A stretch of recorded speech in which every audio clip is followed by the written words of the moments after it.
2 அக்கா தங்கச்சி எடுத்துருவோம், சந்தோஷமாக இருக்காங்களா? 2 சக்கரத்தில் எடுப்போம், சந்தோஷமாக இருப்பாங்களா? கிடையாது. அண்ணி குரங்கு, ஒன்று குரங்கு மாதிரியும் ஒன்று பூனை மாதிரியும் கத்தி பிடிக்கும், அப்படி தானே?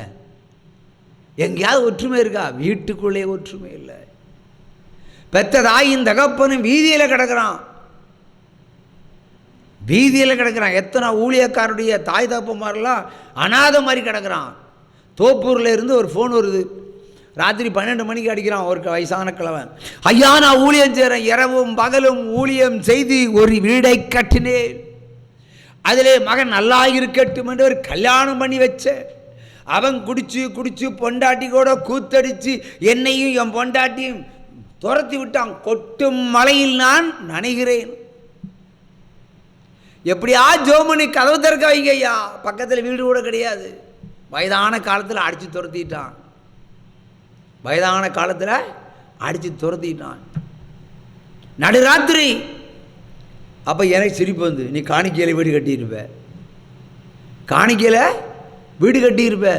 உழைச்சி வீடு கட்டுங்கப்பா, தைரியம் மீசை முறுக்கி சொல்லாம நான் கட்டுன வீடுண்டு சொல்ல முடியாதுல்ல. இல்லை கர்த்தர் கொடுத்து கட்டணும் இல்லையே, நினைக்கிறான். அடுத்து 3 மணி ஃபோன், 4 மணி ஃபோன் வருது. ஒரு வயதான தாய் தகப்பனை கூட பெத்த பிள்ளைங்க என்ன செய்யுது, துரத்தி மலையில் விடுது. ஆனால் ஈவு இறக்கம் இல்லை. இதான் இரக்கமற்றவர்களுக்கு இரக்கமற்ற தீர்ப்பை பிள்ளைகளை வைத்து தகப்பனுக்கு எழுதி முடித்த தேவன். இது பிள்ளைகளை குற்றப்படுத்துவதற்கு இல்லை. நீ சரியாக இருந்தால் பிள்ளைகள் சரியாக இருக்கும், தகப்பன் சரியில்லைன்னா பிள்ளைகள் சரியில்லை. தகப்பன் பாவம் செய்தால் பிள்ளைகளை என்ன செய்வோம், தாறுமாற வாழ்க்கை நடத்தும். அதுக்கு தண்டனை சிறிது காலம் இருக்கும், அனுபவிச்சு தான் ஆகணும். ஒரே நாளில் தொடச்சி போகிறதுக்கு இது காக்கா திட்டம் இல்லை, நம்ம பாவம் அப்படி தானே. காக்கா போட்டால் என்ன ஆகும், நம்ம சீக்கிரமாக தொடச்சி விட்டுட்டு போயிடுவோம். நம்ம பாவம் தொடச்சாலும் போகாது, கழுவுனாலும் போகாது, பான்ஸு போட்டாலும் போகாது, கழுத சோப்பு போட்டாலும் போகாது. ஆனால் பிரமாணத்தின்படி லேவியர் ஆகமம் 19:22 படி வசனத்தின்படி, எபிரேயர் 5:1 வசனத்தின்படி பிரவேசித்தால் மட்டுமே உங்கள் பாவங்கள் மன்னிக்கப்படும். இல்லை என்றால் மன்னிப்பேன் என்று சொல்லுவார, மன்னிக்க மாட்டார். மன்னித்தேன் என்று சொன்னாரா? இல்லை, மன்னித்தேன்னா முடிந்து விட்டது. மன்னிப்பேன் என்று சொன்னால் நீ என்னைக்கு திருந்துறியோ அன்னைக்கு மன்னிப்பேன், என்னைக்கு பாவ நிவாரண பலி செலுத்துகிறாயோ அன்றைக்கு மன்னிப்பேன். அதான் வேதம், அதான் சத்தியம். வசனத்துக்குள்ள வாழ்ந்து பார்த்தாதான் வசனத்தினுடைய அருமை உங்களுக்கு புரியும். உற்சாகமா கையை தட்டுங்க. அல்லேலூயா. இந்த தெய்வம் நம்ம தெய்வம், நல்ல தெய்வம்.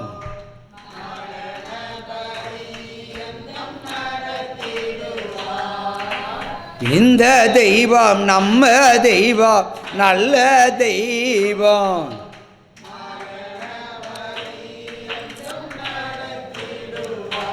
எத்தனையோ இடர் சூழ்ந்தாலோ அத்தனையோ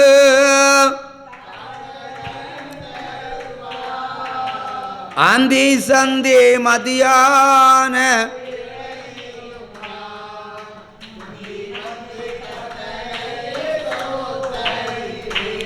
ஆமோஸ் 4:11 வாசிக்க கேட்போம். ஆமோஸ் 4:11. சோதோமையும் கொமோராவையும் தேவன் கவிழ்த்து போட்டது போல உங்களை கவிழ்த்து போட்டேன். நீங்கள் அக்கினியினின்று பறிக்கப்பட்ட கொள்ளையைப் போல இருந்தீர்கள், ஆகிலும் நீங்கள் என்னிடத்தில் திரும்பாமற் போனீர்கள் என்று கர்த்தர் சொல்கிறார். ஹல்லேலூயா. மறுபடியும் சொல்லு. சோதோமையும் கொமோராவையும் கவிழ்த்து போட்டது போல உங்களை நான் கவிழ்த்து போட்டிருக்கிறேன். ஆனால் எல்லாருடைய வாழ்க்கையும் கவிழ்த்து போட்ட நிலையெல்லாம் இருக்கும் இல்லையா? யாரும் பரிசுத்தம் இல்லை, யாரும் பக்கா பர்ஃபெக்ட் கிடையாது. ஓரளவுக்கு பாஸ் மார்க் வாங்கியிருக்கிறோம். கிறிஸ்துக்குள்ளே என்ன ஜஸ்ட் பாஸ் ஆகிருக்கோம். ஜஸ்ட் பாஸ் எத்தனை பள்ளிக்கூடத்தில் 35 ஜஸ்ட். அதே மாதிரி நம்ம எல்லாம் ஜஸ்ட் பாஸ் தான் ஆகியிருக்கிறோம். நான் அவ்வளோதான் என்னால் சொல்ல முடியும். உங்களுக்கு மார்க் அவ்வளோதான் போட முடியும்.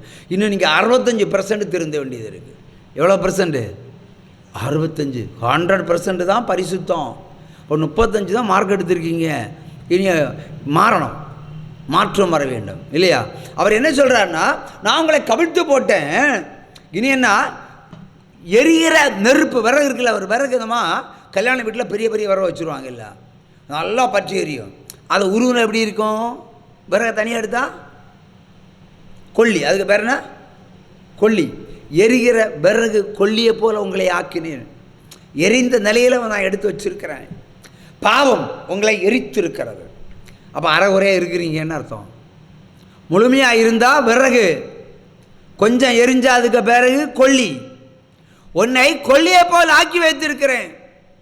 உன் வீட்டில் துக்கம் இருக்கு, உன் வீட்டில் பிரச்சனை இருக்கு, வீட்டில் கண்ணி இருக்கு, வீட்டில் பாவம் இருக்கு, தரித்திரம் இருக்கு, பொய் இருக்கு, உண்மை இல்லை, பரிசுத்தம் இல்லை. அப்போ நீ ஒரு கொல்லி, எரிஞ்ச கொல்லி. எரிஞ்ச கொல்லி விற்க முடியுமா? எரிஞ்ச கொல்லி விறகா கொண்டு ஹோட்டலில் விற்றா காசு கிடைக்கும். எரிஞ்ச கொல்லி எவனாவது கொண்டு விற்பானா? சொந்த அவசியம் தான் பயன்படுத்தணும். அப்போ இனி எரிஞ்சு போயிடுவேன். நெருப்பு அணைஞ்சாலும் அந்த கனல் இருக்கும். கனல் என்ன செய்யும்? உங்களை கொஞ்சம் கொஞ்சமாக மறுபடியும் அந்த விறகை புகைச்சு களியாக்கிறோம். ஆகவே பாவம் கொஞ்சம் இருந்தாலும், மறைக்கப்பட்ட பாவம் கொஞ்சம் இருந்தாலும் அது உன்னை கொன்று தீர்க்கும் என்று தான் கர்த்தர் சொல்கிறார். அதை உன்னை கொல்லியை போல் ஆக்கி வச்சிருக்கிறேன். ஆகவே கர்த்தருடைய வார்த்தைக்கு செவி கொடுத்து அதன்படி நடந்து பரலோக பிதாவினுடைய விருப்பத்தின்படி இந்த பூமியில் வாழ்வீர்களானால் நீங்கள் பரிசுத்தம் அடைந்து பரலோகம் செல்லலாம். இல்லை என்றால் நரகத்தினுடைய கதவுகள் உங்களுக்கு அதிவேகமாய் திறக்கப்படும். கையை தட்டி கையை தட்டி கையை தட்டி கையை தட்டி சிங்கக்கேவியோ சூளை நெருப்போ அவர் என்னை காத்திடுவார். சிங்கக்கேவியோ சூளை நெருப்பு அவர் என்னை காத்திடுவார். அவரே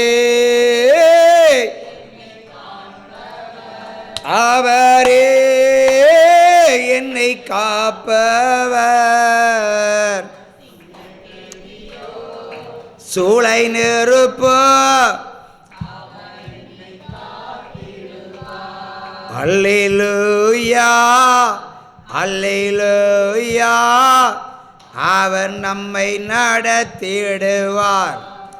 அல்லேலூயா அல்லேலூயா அவர் நம்மை உயர்த்திடுவார்.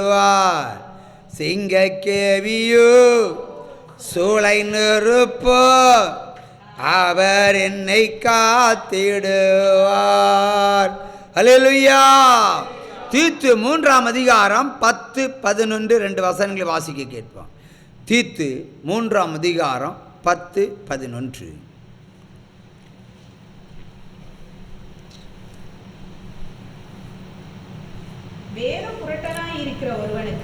வேத புரட்டனாய் இருக்கிற ஒருவனுக்கு நீ இரண்டொரு தரம் புத்தி சொன்ன பிறகு அவனை விட்டு விலகு. அப்படிப்பட்டவன் நிலை தவறி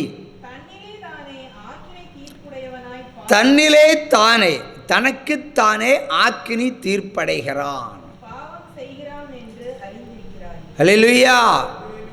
ஒரு துன்மார்க்கனாக இருந்தாலும் வேதத்தை புரட்டுகிறான் ஒருவன். வேத வசனத்தை புரட்டி வஞ்சகமாய் உங்களுக்கு சுவிசேஷம் அறிவிக்கிறான் வைத்துக் கொள்ளுவோம். அப்படி ஒருவன் அறிவித்தால் அவன் தனக்குத்தானே என்னது ஆக்கினி அடைகிறான். இப்போ சொல்லுவாங்க, தனக்குத்தானே நெருப்ப தலையில் கொட்டிட்டான், தனக்குத்தானே மண்ணை வாரி போட்டுக்கிட்டான் இன்னும் சொல்லுவாங்க. அதே மாதிரி தண்டனை, தனக்குத்தானே பாவம் செய்கிறான். வேத வசனம் நம்மை உருவாக்கும், அழிக்காது. ஆனால் பின்பற்றாவிட்டால் அழிக்கும். அல்லேலூயா. பாவியாக இருந்தால் அழிக்கும், கொன்று போடும், எந்த சந்தேகமும் வேண்டாம். அல்லேலூயா. ஆகவே எச்சரிக்கையாக இருக்க வேண்டிய காலம். அந்தி கிறிஸ்துவானவன் உங்கள் வீட்டுக்குள்ளே புகுந்து உங்கள் படுக்கை அறைக்கு நுழைந்து உங்கள் கிச்சனுக்குள்ளே வந்து உங்கள் பீரோக்குள்ளேயும் வருவான். சமீபத்தில் ஒரு சகோதரி சொல்கிறாங்க, நான் ஜெபம் பண்ணி ப்ரமோஷன் வாங்கி ட்ரான்ஸ்ஃபர் வாங்கி ஒரு பிள்ளையை குறித்து ரொம்ப கவலை அந்த மகளுக்கு. அப்போ போய் சொன்னார் டாக்டர் ஆவான்னு. நம்பவே இல்லை. ஆஃபீஸர் எங்கள் அம்மா கசடுறாங்க அம்மா. நம்பவே இல்லை. ஆனால் நானே நம்ப மாட்டேன். அவள் என்ன பண்ணா, ஆம்பளைக்கு ட்ரெஸ்ஸை தான் எப்பவும் போடுவாள். எனக்கு ஆணாக இருக்கிறது தான் பிடிக்கும். பிரச்சனை இதுதான். ஆனால் 10 வருடங்களுக்கு முன்னே குழந்தை பிராயத்திலே சொன்ன தீர்க்க தரிசனம் திடீர்னு சொல்கிறாங்க, அவள் டாக்டர் படிச்சுட்டு இருக்கிறா. டாக்டர் சென்னையில் படிச்சுட்டு இருக்கிறா. ஆனால் 10 பவுன் நகை காணும். அது ஒரே நேரத்தில் போகல, ஸ்லோ மோஷனாக போயிட்டுருக்கு. திருட்டு போகாது, கொள்ளைகள் இல்லை, பூட்டி அறைக்குள்ளே இருக்கிற நகையை காணும். வேலைக்காரி வருவாங்க, எங்களுக்கு ப்ரெசனில் தான் நாங்கள் வீடை திறந்து கொடுப்போம். எங்கள் ப்ரெசனில் தான் எல்லாமே செய்வாங்க. அவங்க போனதை நாங்களே பூட்டிடுவோம். ஆனால் நகையை காணும். அதான் குட்டிச்சாத்தான். உச்சாமல் கையை தட்டுங்க. போட்டுன அறைக்குள்ளே ஆந்தி கிறிஸ்து வந்து எடுத்துகிட்டு போவான். நிறைய பேர் இப்படி தான் பணத்தை தொலைச்சிட்டு அலைஞ்சிட்டு இருக்காங்க. இந்த பணம் எல்லாம் எங்கே போச்சுன்னு, இந்த நகையெல்லாம் எங்கே போச்சுன்னு தலையை சொரிஞ்சிட்டு இருக்காங்க. பரிசுத்தம் இல்லாத வீடுகளில் ஆண்டவர் இப்படி ஒப்பு கொடுப்பார். அதுக்கு பேர் கையளித்தல். நீ விளங்காமல் போன்னு சொல்கிற மாதிரி, நீ உருப்படாமல் போன்னு சொல்கிற மாதிரி விட்டுருவார் உங்களை. ஒரு லிமிட்டட் டைம் இருக்கு. இங்கே என்ன சொல்கிறாரு, வேதத்தை புரட்டுகிறவனுக்கும் 1 முறை 2 முறை வேதம் சொல்லு, அப்புறம் விட்டு விலகு. அப்போ சாத்தான் பார்த்துக்கிடுவான். ஆண்டவர் இல்லைன்னா சாத்தான் தானே பார்த்துக்கிடுவான். இப்போ உங்கள்கிட்ட ஆண்டவர் இருக்காருன்னா சாத்தான் கிட்ட வர மாட்டான். உங்கள்கிட்ட ஆண்டவர் இல்லைன்னா சாத்தான் உள்ள வருவான். சாத்தான்னா பேய், எல்லாத்துக்கும் டாப்பு அந்த கிறிஸ்து. அவன் தான் வஞ்சிப்பான். உங்கள் இருதயத்தை திருடுகிறவன், எண்ணங்களை திருடுகிறவன், வழி தப்பி போகச் செய்கிறவன், பொய் அபிஷேகத்தை கொடுக்குறவன், அதான் துள்ளும். இந்த அந்தி கிறிஸ்துனுடைய துள்ளல் தான். ஏன்னா ஆண்டவருக்கு வார்த்தை என்ன சொல்கிறேன், ஆண்டவரை கைவிட மாட்டார். ஆண்டவர் எல்லாரும் அப்படி தானே சொல்கிறோம், ஆண்டவர் கைவிட மாட்டார் கைவிட மாட்டார். அவள் டான்ஸ் ஆடுறான். சரி, நடனம் ஆடிட்டு போ. எதுக்கா அந்த பொய் அபிஷேகம், எதுக்கு இந்த அந்நிய பாசை? நாடு முழுக்க இங்கே தான் அந்நிய பாஷை பேசினால் ஆண்டவருடைய பிள்ளைகளை நீங்கள் எண்ணிக்கொள்கிறீர்கள். அதான் உண்மையான அந்தி கிறிஸ்து. ஜாக்கிரதையா இருங்க. ஒருவரும் மோசம் போகாதபடிக்கு எச்சரிக்கையா இருங்கள். எச்சரிப்பு தேவை. இன்றைக்கி சமீபத்தில் ஒரு மெசேஜ் வருது, வாட்ஸ்அப்பில் மெசேஜ் வருது, அமாவாசை ஜபத்துக்கு எல்லோரும் வரணுமா? போயிடுவோமா? அழைப்பு வருது. இன்னொருத்தன் போடுறான், பௌர்ணமி ஜபத்திற்கு வரணுமா? ராத்திரி எப்போ ஜபம் டைம் எப்போன்னு கேட்டால் அது 10 to 4. மனுஷன் தூங்குகிற வேலையில் இன்னையா தட்டி எழுப்பி வச்சுக்கிட்டு ஊழியத்தை செய்கிறீங்க. இவங்களை மெண்டல்னு சொல்லவா, உங்களுக்கு கிறுக்கு பிடிச்சவங்கன்னு சொல்லவா, இல்லை பச்சைக்கு பொய் அபிஷேகத்துக்குரியவர்கள்னு சொல்லவா? நான் எது சொன்ன சரி? தீர்ப்பு நீங்கள் தான். கட்டம் போட்ட சட்டம் சொல்லுங்கள். பொய் அபிஷேகம். பரிசுத்த ஆவியானவரெல்லாம் நல்லா தூங்குங்கன்னு சொல்லுவார். தூங்குகிற பிள்ளைகளை கொண்டு வச்சு சுவிசேஷம் சொல்ல மாட்டேன். பகலை சொன்னால் சுவிசேஷம் கேட்காதோ, எனக்கு காதில் விழாதோ. பகலை சொன்னால் ராத்திரி சொன்னால் தான் கேட்குமா? அவள் பக்கத்து வீட்டுக்காரன் என்ன பண்ணுவான், எரிஞ்சு போவான், இல்லை எரிச்சல் அடைவான். அல்லையிலேயே சொல்லி உறங்க விட மாட்டேங்கிறான். கள்ள திருட்டு பயனு தானே சொல்லுவான். இவங்கிட்ட பரிசுத்தாவி இருக்கா? யார் சொன்னது இவங்கிட்ட பரிசுத்தாவின்னு? புறஜாதி சொல்லுவான். மனுஷனு உறங்க முடியல, மயக்க வச்சு கத்துறான், கிறுக்கு பாய் கத்துற மாதிரி கத்துறான். அப்படி தானே சொல்லுவான். இதுலேயும் வேதம் புரியலைன்னா 1 கொரிந்தியர் 14ஆம் அதிகாரம் வாசிச்சு பாருங்க, புரியும் உங்களுக்கு. மொத்தம் ஊழியக்காரர்களையும் உட்கார வச்சு கிளாஸ் கொடுக்கணும், ட்ரைனிங் கொடுக்கணும். என்ன செய்யணும்?